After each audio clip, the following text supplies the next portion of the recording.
Hey guys, welcome to YouTube channel. And turuan ko kayo Learn Bicol Words Part 8. At kung mapapansin nyo, may dagdag sa family natin. At ito ay galing kay Kuya Arjan. Thank you, Kuya Arjan.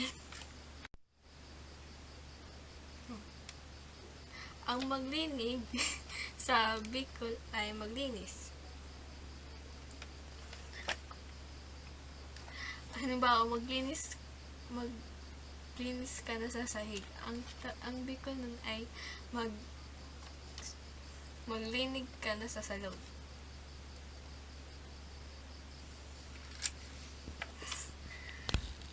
Ang galing mo sa Bicol ay matibayon ka.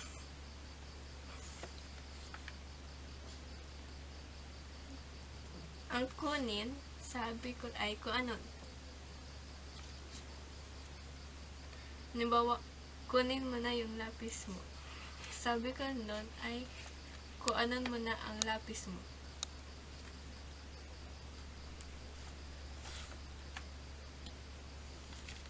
Ang mag-ayos sa Bicol ay tultul.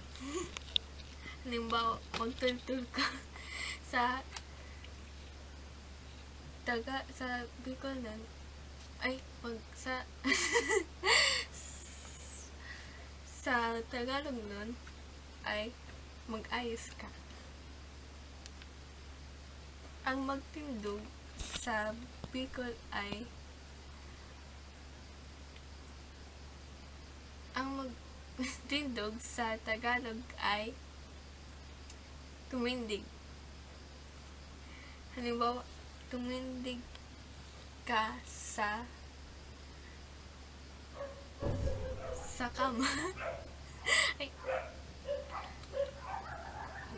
sabi ko nun ay magtindog ka sa kama.